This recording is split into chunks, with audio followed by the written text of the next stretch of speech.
Hello, welcome back to Suma kitchen and blogs.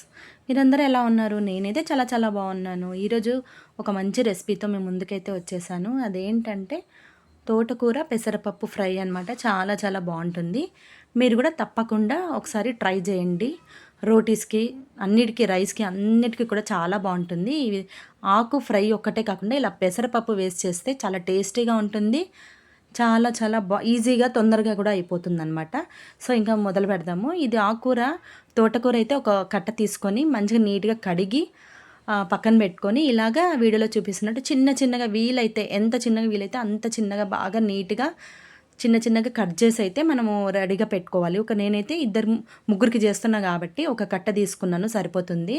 మనం ఇందులో పెసరపప్పు కూడా వేస్తాం కాబట్టి సరిపోతుంది.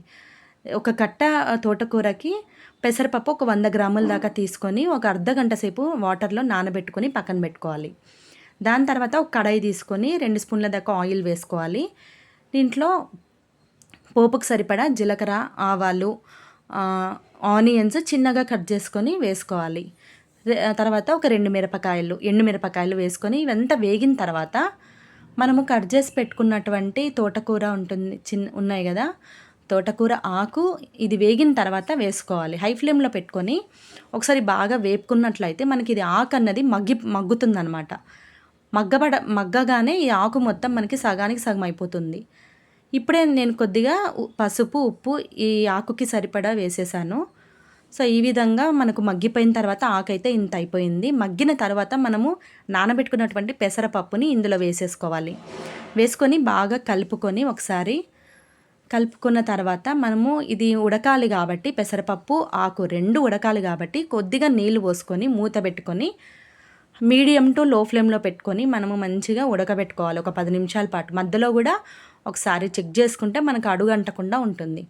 ఈ విధంగా కొంచెం మనకు వాటర్ అంతా అయిపోయి ఇంకొద్దిగా కొద్దిగా ఉన్నప్పుడు మనము ఈ పెసరపప్పు ఏదైతే ఉడికిందో ఒకసారి చెక్ చేసుకోండి. ఈ విధంగా నేను చెక్ చేసుకున్నా, మనకి పెసరపప్పు అయితే ఉడికిపోయింది. ఇప్పుడు మనము రుచికి సరిపడా కారము లేదా ఉప్పు సరిపోకపోతే ఇంకొంచెం ఉప్పు వేసుకోండి. ఇప్పుడే కొద్దిగా ఉప్పు, కారం మీరు ఎంత తింటారో అంత కారం వేసుకొని, కొద్దిగా ఒక 1/2 స్పూన్ ధనియాల పౌడరు ఇవన్నీ వేసుకొని మంచిగా కలుపుకొని, కొద్దిగా నీళ్ళైతే ఉన్నాయి కదా, ఇంకా నీళ్ళైతే వేయొద్దండి.